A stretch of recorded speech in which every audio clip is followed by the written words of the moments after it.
जिंदाबाद, तहफ़्फ़ुज़ नामूस कुरान जिंदाबाद, तहफ़्फ़ुज़ नामूस कुरान जिंदाबाद। लब्बैक लब्बैक लब्बैक या रसूल अल्लाह, लब्बैक लब्बैक लब्बैक या रसूल अल्लाह, लब्बैक लब्बैक लब्बैक या रसूल अल्लाह, लब्बैक। अल्लाहु Akbar. The burning of Quran, which has been the news which has come from Sweden government and Sweden country, the burning of Quran, that is totally unacceptable. Quran का जलाना स्वीडन गवर्नमेंट की तरफ से बिल्कुल एक्सेप्टेबल नहीं है. Sweden is a terrorist country. I repeat, Sweden is a terrorist country.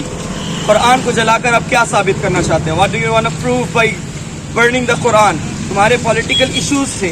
There were political issues of you with anyone, doesn't matter. तुमको political issues अपने अंदाज से क्लियर करना था. Why you have come towards our Quran? Quran is not related to any country. Quran is not related to any city. Quran is only one for all Muslims. तुम्हें कुरान की तरफ नहीं आना था. आपने कुरान की तरफ, तुमने कुरान की तरफ कदम बढ़ाया और कुरान की तरफ नज़र उठाया. ये बिल्कुल भी एक्सेप्टेबल बात नहीं है. मैं चाहता हूँ कि सारे मुसलमान एक यकजा होकर इस चीज़ के खिलाफ आवाज़ उठाएं ताकि आवाज़ ऊपर तक पहुँचे. I repeat, all the Muslims to raise up their voices, and this voice should reach till the Sudan government that they have done a thing which is totally unacceptable.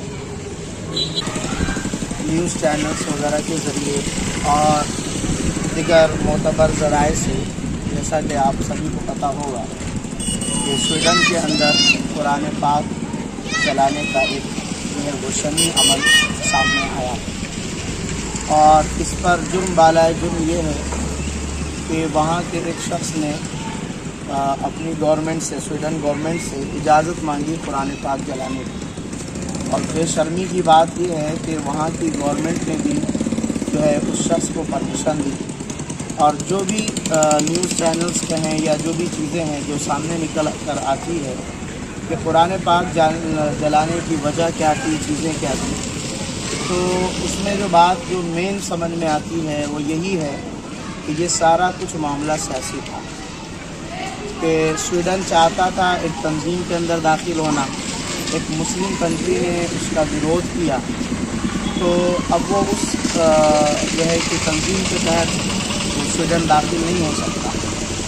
तो उसने उस सियासी सरगर्मी को जो है वो मजहबी एतबार से उसने उसका विरोध प्रदर्शन किया और उसी चीज़ को लेकर एक स्वीडन के रहने वाले शख्स ने कुरान पाक जलाने की अपने गवर्नमेंट से जो इजाज़त चाहिए. और उस पर बेशर्मी की बात ये है कि स्वीडन गवर्नमेंट ने उसकी इजाज़त दी. तो ये इस तरह का अमल आया सामने जो पूरे दुनिया में बसने वाले अरबों खरबों मुसलमानों के जो है कि मज़हब से, उनके किताब कलामुल्लाह से ये खेलने वाली बात हुई और करोड़ों मुसलमानों, अरबों मुसलमानों को तकलीफ़ पहुंचाने वाली बात होती है. तो ये हम जो है ना ये प्रदर्शन करके ये उसके ख़िलाफ़ स्वीडन के हम ये बताना चाहते हैं और हम अपनी गवर्नमेंट के ज़रिए जो है ये बात वहाँ तक पहुँचाना चाहते हैं कि आपका ये काम काबिल तारीफ़ नहीं, काबिल मज़म्मत है. और आपने जो काम किया, आप अपने सियासी मामले को सियासत तक रखते, मज़हब तक ना लाते. ये आपके लिए शर्म की बात है. हम कहेंगे कि स्वीडन और वहाँ के जो गैर ज़िम्मेदाराना शख्स और जो गवर्नमेंट है उन्हें तो डूब कर मर जाना चाहिए कि आपने अपने सियासी सरगर्मी को एक मजहबी रूप दे दिया. याद रखें, आपका सियासी मामला किसी कंट्री से हो सकता है, कुरान से नहीं. और कुरान किसी एक कंट्री की जागीर नहीं है जो आपने कुरान पर अपने सारे मामलात और अपने गुस्से का इजहार किया.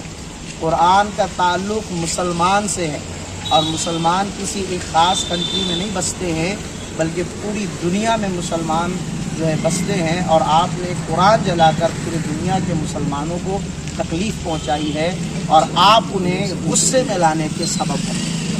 तो हम पूरी दुनिया के मुसलमानों से भी अपील करेंगे कि आप खुलकर जो है कि स्वीडन और वहाँ के इस शख्स के रहने वाले के इस जो है कि बद अमली पर आप खुलकर जो है कि वो इजहार करें और उसका जो है कि उसकी मुखालफत करें.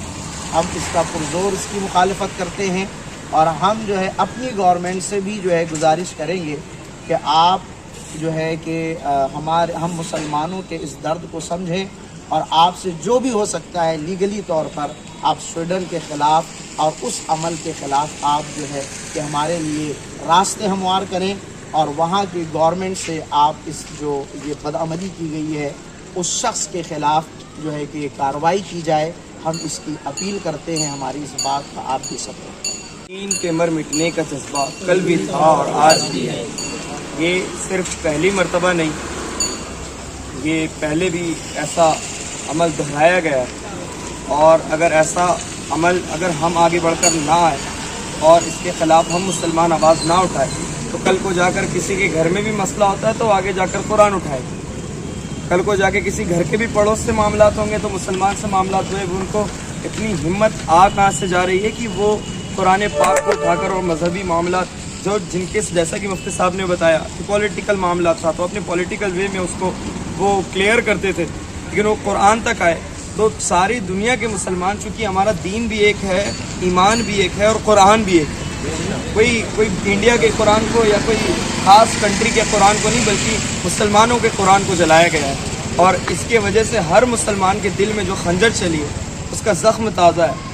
اور یقیناً ہم سب کو آگے بڑھ کر ہم سب کو اس کے خلاف اور جو بھی بائیکاٹ کی صورت بنتی ہے اس بائیکاٹ کی صورت بنا کر کے اور بات آگے تک پہنچا کر کے سویڈن گورنمنٹ تک یہ بات پہنچایا جائے کہ یہ جو عمل ہوا ہے یہ کوئی چھوٹا موٹا ہم نے عمل نہیں کیا تاکہ اگلے بار بھی ہم یہ عمل کر دیں یا دہرا دیں کبھی ایسا ہو، بلکہ دنیا میں ہر کسی تک یہ بات پہنچنی چاہیے کہ سویڈن گورنمنٹ کے اندر ایسا کام ہوا تھا تو اس کا انجام یہ ہوا، اس کے خلاف بائیکاٹ ایسا ہوا، یہ ایسا ہوا، تاکہ اگلے بار کوئی جرت نہ کرے کہ وہ قرآن کی طرف آنکھ اٹھا کے بھی دیکھ سکے اور مسلمانوں کی کوئی بھی محترم شے، کوئی بھی محترم چیزوں کی طرف آنکھ اٹھا کر دیکھ سکے.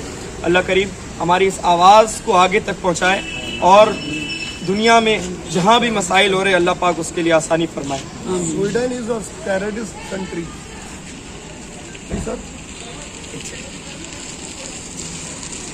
ایگزیکٹلی سویڈن ایک آپ لبیک یا رسول اللہ لبیک لبیک لبیک یا رسول اللہ لبیک لبیک لبیک یا رسول اللہ لبیک لبیک لبیک یا رسول اللہ لبیک لبیک لبیک یا رسول اللہ لبیک لبیک لبیک یا رسول اللہ لبیک